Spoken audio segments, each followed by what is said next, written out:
Well back to the channel with new video. तुम्हें याद होगा ये फाइनली लास्ट पार्ट रहेगा इस चैप्टर का, पार्ट 7। बताता हूँ कि इस पार्ट में हम क्या कवर करेंगे। यार तुम्हें इतना क्लियर होगा कि ज्योग्राफी में एक चैप्टर स्टार्ट किया था, कौन सा? लैंडफॉर्म्स। देखकर आओ ना थंबनेल पर। इस टॉपिक या इस वीडियो में मैं तुम्हें बताऊंगा अर्थक्वेक्स क्या होते हैं, एवलेंचेस क्या होते हैं, लैंडस्लाइड्स क्या होती हैं, इसके अलावा GLOF क्या होता है, डस्ट स्टॉर्म्स क्या होता है। तो इन टॉपिक्स को कवर करेंगे। यार बहुत बेसिक चीजें बताऊंगा। क्या हर एक टॉपिक में पहले उसका मतलब, लैंडस्लाइड है तो क्या है, लैंडस्लाइड क्यों, किन कारणों से होती है, लैंडस्लाइड से होने वाले जो इम्पैक्ट्स हैं आप उनको कैसे मिटिगेट, कैसे कम कर सकते हैं। तो हर क्वेश्चन पे से बकायदा 3 टॉपिक्स बनने वाले हैं। उसके बारे में, उसके होने के कारण क्या है, और उसके जो इम्पैक्ट्स हैं उसको हम कैसे कम कर सकते हैं। चलो तो मैं करता हूँ स्टार्ट, तुम सुनना स्टार्ट करो। पहले समझते हैं अर्थक्वेक क्या है। अर्थक्वेक अचानक से अर्थ में शेक होने लगता है, अचानक से इनस्टेबिलिटी आ जाती है, अचानक से बहुत ज्यादा एनर्जी रिलीज होती है। यार तुम समझते हो यार, कुछ इस तरीके से वीडियो क्लिप देख रहे हो कि कैसे अचानक से धरती जो क्रस्ट है वो हिल रही है। अब ये फिनोमेना होता क्यों है समझो, पहले इसको देख लो। समझ गए, समझ गए। चलो तो अब ध्यान से देखना। यार एक्चुअली में मैंने तुम्हें बताया था कि अर्थ के नीचे कन्वेक्शन करंट्स होते हैं। तो जब दो टेक्टोनिक प्लेट्स ऐसे आके ऐसे टकराती है, कैसे? हॉरिजॉन्टली ट्रांसफॉर्म, तो उससे आपका क्या प्रोड्यूस होता है? अर्थक्वेक्स। तो ऐसे में ट्रेम्बल, कंपन होती है। पेड़, ये जितनी भी चीजें अर्थ की क्रस्ट के ऊपर है वो कांपने लगती हैं और अर्थ को काफी डैमेज होता है। और अगर मैं तुमसे पूछता हूँ कि मुझे बताओ यार कि अर्थक्वेक को आप मेजर किस में करते हैं? मैग्नीट्यूड्स। यार हाइट किस में मेजर करते हो? फीट। लेंथ किस में मेजर करते हो? मीटर। वेट किस में मेजर करते हो? केजी। इसी तरीके से अगर मैं तुम्हें पूछता हूँ कि अर्थक्वेक को तुम किस में मेजर करते हो, तो तुम क्या कहोगे? मैग्नीट्यूड। तुम देख सकते हो ये नॉर्मल सरफेस वेव है। एस वेव का जो अर्थक्वेक होता है वो ठीक है, बहुत ज्यादा डेडली नहीं होता। पी वेव का जो अर्थक्वेक होता है बहुत बहुत ज्यादा डेडली होता है और अल्टीमेटली काफी डिस्ट्रक्शन कॉज कर सकता है। यार देखो यहाँ पर एक क्वेश्चन बनता है, what is onset type and warning of earthquakes.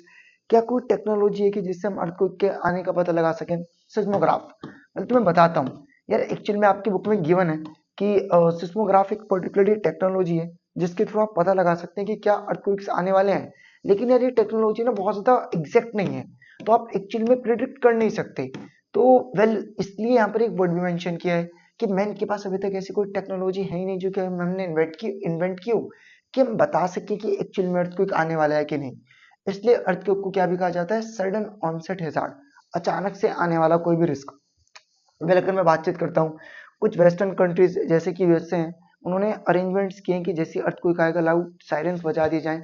लेकिन दिक्कत तो यही है ना, पता ही नहीं चलता कि कब कैसे आएगा और most of the time productions correct भी नहीं होती। तो ये सायरेंस एक्चुअली में किसी काम के हैं नहीं। इसके अलावा अगर हम बातचीत करते हैं तो जैसे लिखा भी है, in the future TV, radio, newspapers हो सकता है कि मैं अर्थक्वेक की वार्निंग्स को बताएं, जैसा कि वेदर रिपोर्ट्स बताती हैं फ्यूचर में। अभी तो ऐसा यार प्रेजेंटली कुछ नहीं है। अब मैं तुम्हें फटाफट से बताऊंगा यार। अच्छा यहाँ पर ना एक डाटा गिवन था कि 1 मिलियन से ज्यादा अर्थक्वेक्स आते हैं, लेकिन उनमें से केवल 4 डजन, एक डजन में 12 होते हैं। मतलब अराउंड 48 अर्थक्वेक्स ऐसे होते हैं जो सीरियस होते हैं, वरना बाकी इतने सीरियस नहीं होते। तो यही है कि 1 मिलियन से ज्यादा अर्थक्वेक्स हैं जो कि तुम्हें एक साल में देखने को मिलते हैं। ओशियंस में अंडर वाटर आते हैं। ये अर्थक्वेक्स पर्टिकुलरली सुनामीज को जनरेट करते हैं। और एटलीस्ट 48 ऑफ जो अर्थक्वेक्स होते हैं साल में वो सीरियस होते हैं, जो बहुत ज्यादा डैमेज कॉज करते हैं। यार तुम्हें बताया भी है बुक के अकॉर्डिंगली, यार जितना ज्यादा मैग्नीट्यूड होता है उतना ज्यादा डिस्ट्रक्शन होता है। तो तुम देख सकते हो मटमैला कलर, इस तरीके से जो नॉर्थ ईस्टर्न स्टेट्स हैं वहां पर जब अर्थक्वेक आता है तो प्रोबेबिलिटी है कि 8 से ज्यादा मैग्नीट्यूड आता है। जो तुम पिंक देख रहे हो, जो हिमालयास, ये हिमालय का पैरो वाला इलाका है, वहां पर जो अर्थक्वेक आते हैं 5 to 7 मैग्नीट्यूड आते हैं। यार सिंपल रीजन है भाई, ये रिमोट ना, देख रहे हो, ये जब भी गिरता है ना, जो इसके वीक जोन से वहीं से खुलता है। तो एक्चुअली में समझ लो ना कि इसमें भी कमजोरियां हैं। इसी तरीके से अर्थ की क्रस्ट में क्रैक्स हैं, तो जो एरियाज वीक होते हैं वहां पर ज्यादा कंपन और ज्यादा इम्पैक्ट होता है भूकंप का। यही रीजन है कि नॉर्थ ईस्टर्न स्टेट्स हो गए या हिमालय जो कि अनकंसोलिडेटेड सेडिमेंट्स के बने हैं, अनकंसोलिडेटेड मतलब पक्के नहीं है, तो वहां पर आपको ज्यादा इम्पैक्ट देखने को मिलता है। तो वो चीज यहाँ पर बता रखी है, वल्नरेबिलिटी बोलते हैं खतरे को। तो कई बार ये भी बताया कि अर्थक्वेक के चलते लैंडस्लाइड्स होती हैं, डैम्स वगैरह टूट जाते हैं, आपको बाढ़ देखने को मिल सकती है। और रोड्स और बिल्डिंग्स का डिस्ट्रक्शन तो तुम्हें पता ही है। अब यार एक टॉपिक ये भी है कि अर्थक्वेक्स का कहाँ पर सबसे ज्यादा डिस्ट्रक्शन होता है या कहाँ पर सबसे ज्यादा इम्पैक्ट पड़ता है। क्वेश्चन देखो कैसे बनता है कि कौन कौन से एरियाज है जो मोर प्रोन, बहुत ज्यादा खतरे में होते हैं अर्थक्वेक्स के।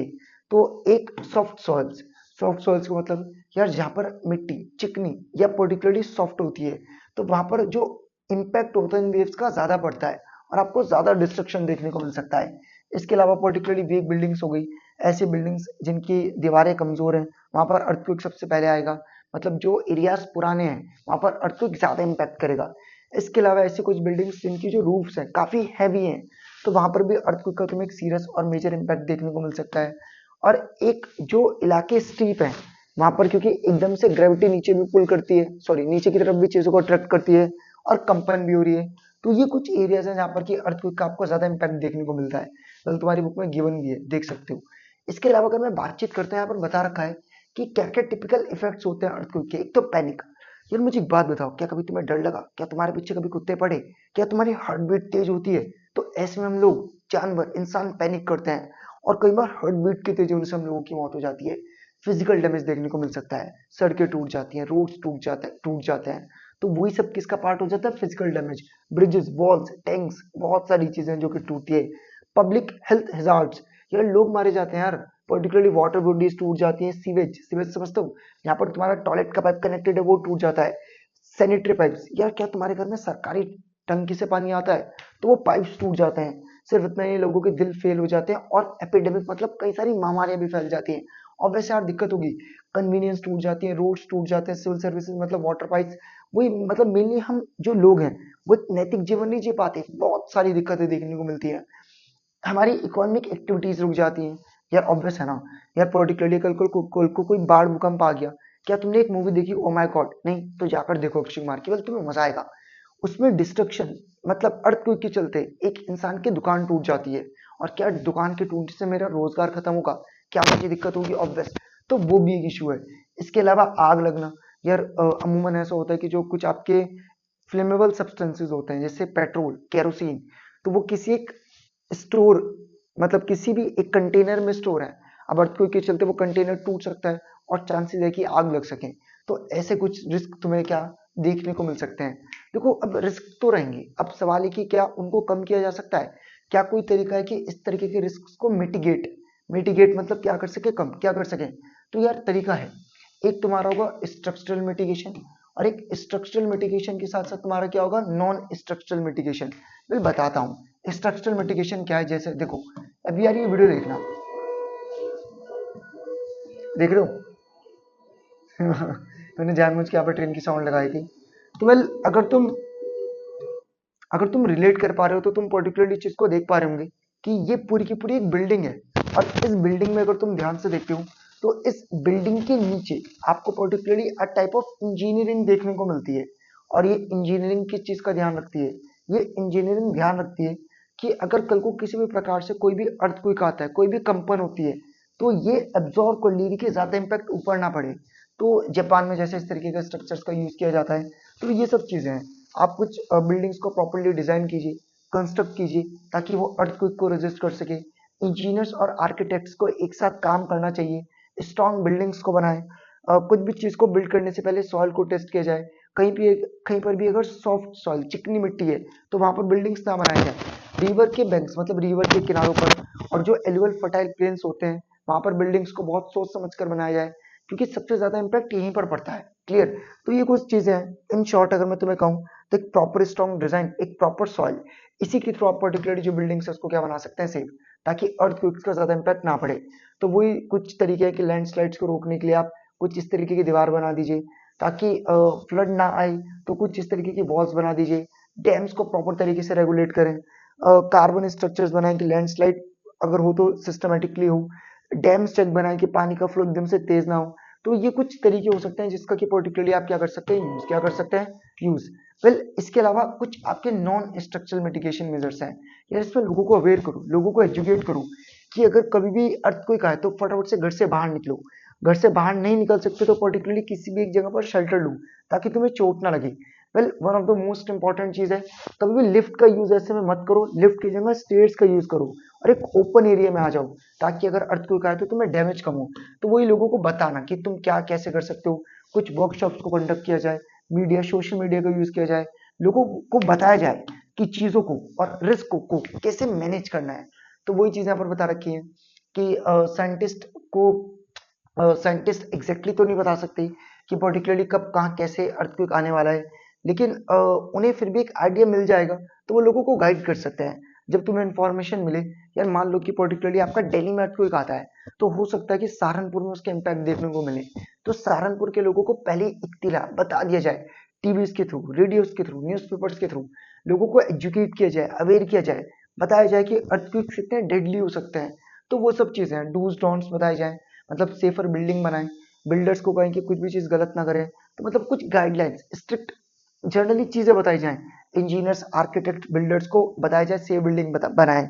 डॉक्टर्स और हेल्थ वर्कर्स को एजुकेट किया जाए कि इंजर्ड लोगों की केस में मदद करें।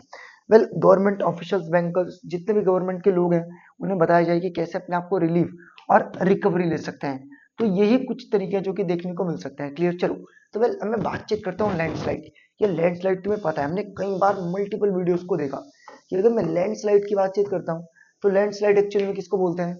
जब पूरा का पूरा पहाड़ इस तरीके से नीचे खिसक जाता है।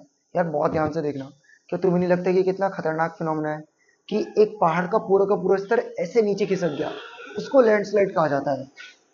यार सोच कर देखो कितना डेडली होगा, कितने लोगों को चोट लगेगी। तो जब पूरा का पूरा पहाड़ इस तरीके से नीचे खिसक जाता है, इसको बोलते हैं लैंडस्लाइड्स। वही 3 क्वेश्चन, क्यों होती है और कैसे इसको मिटिगेट कर सकते हैं। चलो, तो ध्यान से सुनते हैं और ध्यान से समझते हैं। वेल ये इसके बाद में मैं कुछ शॉर्ट में वीडियो भी बनाऊंगा, जहाँ पर तुम्हें with in short span of time chapter का एक शॉर्ट में रिकैप दूंगा। कुछ और वीडियोस बनाऊंगा जहाँ पर कि मैं तुम्हें याद करने में चीजों की मदद करूंगा।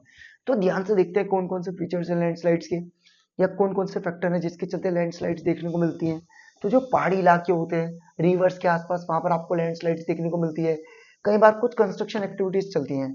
यार मुझे एक बात बताओ, पहाड़ों को काटकर आप इस तरीके से कंस्ट्रक्ट कर देते हो, माइनिंग रिसोर्सेज को एक्सट्रैक्ट करते हो, तो तुम्हें नहीं लगता कि अगर इस तरीके की कंस्ट्रक्शन एक्टिविटीज होंगी तो आपको ऐसे लैंडस्लाइड्स देखने को मिलेंगी?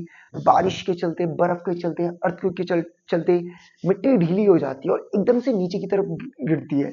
तो ये कुछ कारण हो सकते हैं। भाई कौन कौन से एरियाज है जो लैंडस्लाइड्स के लिए बहुत प्रोन होते हैं? वेल पहाड़ी इलाके कौन से? हिमाचल प्रदेश, उत्तराखंड। वेल इसलिए कहा जाता है कि कभी भी पहाड़ों पे बारिश में मत जाओ। अगर तुम पहाड़ों में बारिश में जाओगे ना, तो अल्टीमेटली तुम्हें नेगेटिव इंपैक्ट देखने को मिलेंगे। और ये सब चीजें किस किस चीज को डैमेज कॉज करते हैं? लाइफ को, हाउसेस को, क्रॉप्स को, रोड्स को, कम्युनिकेशन को। यार ऑब्वियस है ना, क्या तुम्हें नहीं लगता लैंडस्लाइड्स के आने से आना जाना का रास्ता रुक जाएगा? यार अगर तुम इस वेल वीडियो को देख रहे हो ना, तो ये आने जाने का रास्ता था। और जब वेल लैंडस्लाइड तुम्हें देखने को मिलती है, तो तुम्हें नहीं लगता कि जब ये पत्थर नीचे की तरफ खिसकेंगे, तो ये जो सड़क है वो डैमेज हो जाएगी, और जो आने जाने का रास्ता है वो पूरी तरीके से क्या हो जाएगा? खत्म। तो ये सब डैमेजेस तुम्हें देखने को मिलते हैं। यार लैंडस्लाइड्स को तुम प्रेडिक्ट नहीं कर सकते। वेल तुम्हें नहीं पता कि कब, कैसे, क्या, किस तरीके से लैंडस्लाइड्स होंगी, तो प्रोडिक्शन बहुत डिफिकल्ट है। वेल बस तुम्हें एक अर्ली वार्निंग होती है कि बारिश के टाइम पर तुम्हें ऐसा हो सकता है कि लैंडस्लाइड्स देखने को मिले, तो पहाड़ों पर ट्रेवल करना अवॉइड करो। वही सब चीजें हैं। क्या कुछ तरीके हैं कि आप पर्टिकुलरली इस तरीके की चीजों को रोक सकें? यार मैंने तुम्हें बताया था कि लैंडस्लाइड का एक मेन कारण क्या भी होता है कि जब बारिश होती है ना, तो बारिश के चलते पानी प्रॉपर तरीके से निकल नहीं पाता, एक जगह पर इकट्ठा हो जाता है, उसको बोलते हैं वाटर लॉगिंग। और वाटर लॉगिंग के चलते, क्योंकि पानी एक जगह पर इकट्ठा हो रहा है, पानी ड्रेन नहीं हो पा रहा है, तो अल्टीमेटली इसके बहुत सीरियस कॉन्सिक्वेंसेस, बहुत सीरियस इफेक्ट्स देखने को मिलते हैं। तो बस इसके एक छोटे मोटे तरीके क्या है? Drainage corrections. ड्रेनेज करेक्शन का मतलब क्या है? कि भाई पूरा प्रॉपर निकासी का सुविधा हो, कि पानी कहीं पर भी एक जगह पर स्टोर ना हो, पानी जो है वो प्रॉपर तरीके से क्या हो सके, समझ गए? कि पानी एक जगह पर स्टोर ना हो, पानी प्रॉपर तरीके से निकल जाए, ड्रेन ऑफ हो जाए। मतलब डेब्रीज मतलब होता है कोई भी पत्थर ऐसा ना हो जिसके आगे पानी अटक जाए, तो ये सब दिक्कतें ना हो। इसके अलावा particularly engineered structures, engineered structures में क्या है, पर्टिकुलरली इस तरीके के आप नेट्स लगा सकते हैं। मैं दिखाता हूँ यार, मैं शिमला भी हाल ही में ना विजिट करके आया था, मैंने वहां पर इस तरीके के सिस्टम को देखा था। देखो देखो यहाँ पर इस तरीके से नेट्स लगा दिए जाते हैं, तो इससे क्या होता है कि मिट्टी को सपोर्ट मिल जाता है और मिट्टी नीचे से ढहती नहीं है। यार कल को मैं ऐसे हाथ रख के इस तरीके से खड़ा हूँ, है ना, ज्यादा जोर नहीं डाल सकता इस पे, और गलती से ये बोर्ड कोई हटा दे, तो क्या मैं सीधा नीचे गिरूंगा? ऑब्वियस है ना यार। यार मान लो कि पर्टिकुलरली कोई गेट है, गेट पे मैं इस तरीके से सारा लेके खड़ा था, और अगर कोई गेट हटा देता है तो क्या मैं नीचे गिरूंगा? ऑब्वियस। तो वही वही चीजें तुम्हें पर्टिकुलरली बता रखी है कि यहाँ पर अगर कहीं ना कहीं बातचीत की जाए, तो किस जगह पढ़ते हैं हम, हाँ, कि किन तरीकों से तुम कंट्रोल कर सकते हो। कुछ इंजीनियर्ड स्ट्रक्चर्स हो, केबल्स, पाइप्स कुछ इस तरीके से फिट की जाए, जैसे यहाँ पर भी तुम देख रहे हो कि मिट्टी को सारा मिले, मिट्टी की सक्के नीचे ना आए। इसके अलावा कुछ वॉल्स बना सकते हो, रिटेनिंग वॉल्स, या रिटेनिंग वॉल्स पर्टिकुलरली एक छोटी सी इमेज है, कुछ इस तरीके की दीवारें बना सकते हैं। वेल शिमला में बनी हुई है, कभी जाना घूम कर आना, तो शिमला में तुम्हें इस तरीके की रिटेनिंग वॉल्स देखने को मिलती हैं जो मिट्टी को नीचे नहीं खसकने देती। और एक वेजिटेशन कवर, यार ये one of the most important role play करती है, समझो क्यों। यार पहाड़ों पर जो ग्रास होती है ना, उनमें रूट्स होती है, और पहाड़ों की ग्रास के रूट्स की क्वालिटी होती है कि रूट्स सॉइल को बांध करके चलती है। कैसे, क्या करके चलती है? बांध करके। तो जो पहाड़ होते हैं, पहाड़ों पर जो पेड़ होते हैं, पेड़ों की जो रूट्स होती हैं, वो रूट्स मिट्टी को बांध करके चलती हैं, जिस कारण से मिट्टी नीचे नहीं खिस सकती। तो पेड़ पौधे उगाएं, ये कुछ तरीके हो सकते हैं। इसके अलावा कुछ नॉन स्ट्रक्चरल तरीके भी है कि कुछ भी पैसा ना खर्च करें, लोगों को अवेयर करें। लैंड यूज प्रैक्टिसेस, यार देखो होता क्या है कि भाई अब सिंपल बात है, पहाड़ों पर जानवर तो होंगे, जानवर ग्रेजिंग करते हैं, तो कई बार ग्रेजिंग के चलते या हम पेड़ों को काट देते हैं, तो पेड़ों को काटने के चलते मिट्टी ढीली हो जाती है, और मिट्टी ढीली नीचे खिसकती है। तो लैंड को प्रॉपर तरीके से यूज करें, डिफॉरेस्टेशन ना करें। इसके अलावा particularly blockage of natural drainage, ये इस चीज का ध्यान रखें कि पानी की निकासी को ना रोके। जो नेचुरल ड्रेनेज, जो नेचर ने एक तरीका बनाया पानी को बहने का, उसको ना रोका जाए। हैजार्ड मैपिंग की जाए। पहले हैजार्ड मैपिंग समझो क्या होता है। यार देखो, अब गवर्नमेंट को तो पता है ना कि एक्चुअली में मैक्सिमम जो आपके लैंडस्लाइड्स है वो कहाँ पर आई है। तो मान लो कि यार ये वाली पीक है, इस वाली पीक पर मैक्सिमम टाइम लैंडस्लाइड्स आई है, तो इस तरीके से मैपिंग की जाए और वहां पर लिख दिया जाए तो एरिया प्रोन टू लैंडस्लाइड्स। यार कभी जाके पहाड़ों पे विजिट करो, देखने वहां लिखा रहता है, तो इस तरीके से चीजें लिख दी जाए कि ये वो एरिया जो किसके खतरे में आता है, लैंडस्लाइड्स के। अवेयरनेस जनरेट की जाए, लोगों को बताया जाए कि क्या क्या खतरे आपको देखने को मिलते हैं लैंडस्लाइड से, और अगर लैंडस्लाइड्स हो तो आपको कैसे बिहेव करना है। ये जनरल गाइडलाइंस दी जाए कि अवॉइड करो, जब बारिश हो तो पहाड़ों पर कभी विजिट मत करो, कि क्योंकि वहां पर बहुत ज्यादा रिस्क देखने को मिलता है किसका, लैंडस्लाइड्स। तो वेल मैंने तुम्हें बताया था कि इंडिया में जो तुम पहाड़ी इलाके देखते हो, कौन से इलाके देखते हो, पहाड़ी, जो तुम कौन से इलाके देखते हो, पहाड़ी।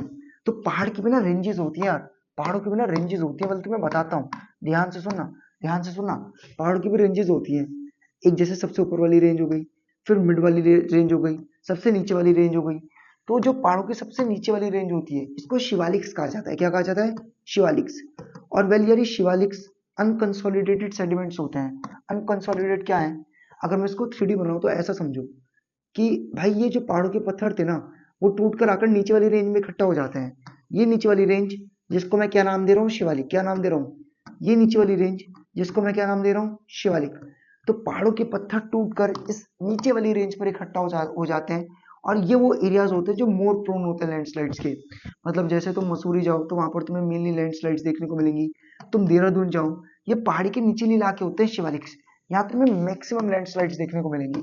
तो बस यहाँ तुम्हें बताया जाए तो ये चीज है। चलो अब अगला देखते हैं एवलांच क्या होता है। यार एवलांच ध्यान से देखना, पहले एक फिनोमेना दिखाता हूँ, दोनों वीडियोज एक साथ चलाऊंगा, बहुत बहुत अटेंटिवली रिलेट करना है। यार मैं आवाज कम कर रहा हूँ क्योंकि मल्टीपल टाइम्स क्या होता है, जब वीडियोस को आप एड ऑन करते हो ना, तो कई बार कॉपीराइट इशू आ जाता है।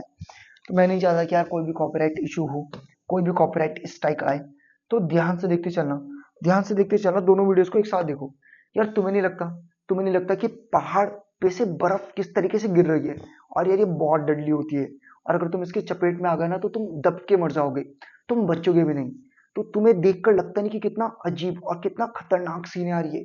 बस इसी को एवलांच बोलते हैं, कि जब पहाड़ों से जो बर्फ है, जब वो पहाड़ों से क्या है, बर्फ अचानक से बहुत तेजी से नीचे आती है, स्नो आइस, पहाड़ों से जब अचानक से इतनी तेजी से नीचे गिरती है, उसको वेल क्या कहा जाता है, एवलांच। क्या कहा जाता है, समझ गए? कि जब पहाड़ों से इस तरीके से बर्फ एकदम से सडन नीचे की ओर गिरती है, इसको एवलांच बोलते हैं। अब ये क्यों होता है? हैवी स्नोफॉल के चलते कई बार बहुत भारी बर्फबारी हो जाती है, और पहाड़ों पर क्योंकि स्लोप है, वो बर्फ टिक नहीं पाती, नीचे की तरफ खिसक जाती है। वेल दूसरा रीजन क्या होता है, वीक स्नो और लेयर्स। कई बार बर्फ जो होती है उसकी पकड़ मजबूत नहीं होती, वीक होती है, तो वो खिसक जाती है, ये भी एक दिक्कत होती है। एक टेम्परेचर चेंज, यार अचानक से टेम्परेचर चेंज होता है अराउंड, अगर आपका टेम्परेचर कई बार एकदम से गर्मी बढ़ती है, बर्फ पिघलती है, और बर्फ के पिघलने से पर्टिकुलरली जो लेयर्स है, फ्रेगाइल मतलब बहुत कमजोर हो जाती हैं, और नीचे की तरफ खिसक जाती हैं। स्टीप स्लोप्स, भाई तुमने देखा यहाँ पर पहाड़ को, अगर तुम ध्यान से देख रहे हो ना इस वीडियो में, तो पहाड़ देख लो कितना स्टीप है। तो क्योंकि पहाड़ एकदम स्टीप, समझ के ना, एकदम से ढलान को स्टीप कहा जाता है। एकदम से जब पहाड़ स्टीप होते हैं, तब तुम्हें दिक्कतें देखने को मिलती है। मतलब ये डिग्रीज, डिग्रीज समझ गए? पहाड़ों की ऐसे दे रखी है कि अगर पहाड़ 30 से 45 डिग्री के बीच है, तो ग्रेविटी इसको नीचे की तरफ खींच लेती है। कुछ ह्यूमन एक्टिविटीज है, यार तुमने स्कीइंग सुना होगा, जैसे यहाँ पर भी अगर तुम देख रहे हो ना, तो तुम बहुत ध्यान से देखते हो, तो ये इंसान पर्टिकुलरली क्या करने आया है, स्कीइंग करने आया है। तो इस तरीके की जो लोग एक्टिविटीज करते हैं स्कीइंग और जो माउंटेन क्लाइंबिंग करते हैं और कोई व्हीकल्स या कुछ कंस्ट्रक्शन एक्टिविटीज वो डैमेज कॉज करती हैं, अर्थक्वेक्स हो गए, वाइब्रेशंस हो गए, तो वो अर्थ के नीचे जो हलचल होती है स्नो को लूज करती है और स्नो कैसे खिसक जाती है नीचे की तरफ। अब इसको मिटिगेट करने के क्या तरीके हैं? यार देखो, तुम प्रोडिक्ट नहीं कर सकते, तुम्हें नहीं पता कि कब क्या कैसे कोई क्या चीज हो जाए। तो बस कुछ सिंपल तरीके हैं कि चीजों को मॉनिटर करो। अगर तुम्हें लगता है कि कहीं पर कुछ होने वाला है, अर्ली वार्निंग सिग्नल्स दे दिए जाएं, एवलेंचेस को कंट्रोल किए जाएं। कंट्रोल कैसे किया जाएगा? जो आपको लगता है कि ऐसी कुछ स्मॉल स्नो की लेयर्स है जो खिसक सकती हैं, मतलब गिर सकती हैं, उनको आप खुद से जानबूझकर नीचे गिर दीजिए। मतलब जो तुम्हें लगता है कि स्नो की लेयर्स नीचे खिसक सकती हैं, तुम उन्हें जानबूझ के नीचे गिर दो। प्रोटेक्टिव स्ट्रक्चर बनाओ, रोड्स को तरीके से और रेलवेज को तरीके से बनाएं। जहाँ पर तुम्हें पता है कि बर्फ नीचे खिसकती है, वहां पर रोड्स वगैरह ना बनाएं। रोड्स वगैरह बना रहे हैं तो कुछ ऐसा डाइवर्जन लगा दें कि बर्फ रुक जाए, या सड़क को किनारे से निकाल दें। तो ये कुछ तरीके हैं, मतलब समझ गया ना मैं डाइवर्जन क्या कहने की कोशिश कर रहा हूँ? कि भैया अगर मुझे सीधा जाना है और यहाँ कुत्ता है, तो मैं सीधा ना जाकर ऐसे घूम के निकल जाऊं, तो उस डाइवर्जन की बातचीत कर रहा हूँ। लैंड को सिस्टमेटिकली यूज करें, जो आपका कंस्ट्रक्शन है उसको अवॉइड करें। जहां पर भी तुम्हें लगता है कि पर्टिकुलरली इस तरीके के डेंजर्स हैं, पेड़ों को ज्यादा से ज्यादा लगाएं, क्योंकि पेड़ क्या करते हैं यार, पेड़ सहारा देने का काम करते हैं। अब स्नो गिरेगी तो स्नो को कौन अटका लेगा अपने में? पेड़। और अगर बर्फ नीचे भी गिरेगी ना, तो बहुत स्पीडली नहीं जाएगी, क्योंकि पेड़ उसकी स्पीड को हल्का करेंगे। भाई लोगों को अवेयर किया जाए, ट्रेन किया जाए कि अगर इस तरीके के एवलेंचेस आए तो कैसे आप अपने आप को सेव कर सकते हैं, कैसे सर्वाइव कर सकते हैं। तो जब भी इस तरीके के एवलेंचेस आते हैं, पता है किस चीज का ध्यान रखना? पहले अगर तुम कभी टूर में घूमने फिरने जाओ, एवलेंच अगर बर्फ इस तरह नीचे की तरफ गिर रही है ना, तो कभी भी आगे मत भागना, कभी भी कैसे मत भागना, आगे सीधा मत भागना, सीधा भाग के कभी नहीं बच पाओगे। या तो लेफ्ट जाओ या राइट जाओ, समझ गए? सीधा मत जाना, या इधर भागो या इधर भागो। इधर भागोगे तो ये तुम्हें टेक ओवर करके मार देगा। तो ये कुछ बेसिक तरीके हैं जिसका कि तुम क्या कर सकते हो, यूज क्या कर सकते हो यूज। यार ये चैप्टर बहुत ही लेंदी है, लास्ट के दो टॉपिक्स बचते हैं, एक जीएलओएफ और एक जीएलओएफ के साथ डस्ट स्टॉर्म्स। फिर उसको अगली वीडियो में लेके जाते हैं, वरना लेंथ वीडियो की ड्यूरेशन काफी हो जाएगी। क्लियर? तो अगली वीडियो में देखते हैं जीएलओएफ, और जीएलओएफ के साथ एक चीज और। वेल क्या क्या बताओ क्या? जीएलओएफ के साथ पर्टिकुलरली क्या? आपका डस्ट सिस्टम। और वेल इसी के साथ फिर वीडियो फाइनली एंड करेंगे। यार इसकी बहुत सारे पार्ट्स बन चुके हैं, अराउंड ये 7th पार्ट था, और मुझे लगता है फाइनली एट द पार्ट 8 ये चैप्टर आपको ऑलमोस्ट क्या रहेगा एंड। Well thank you.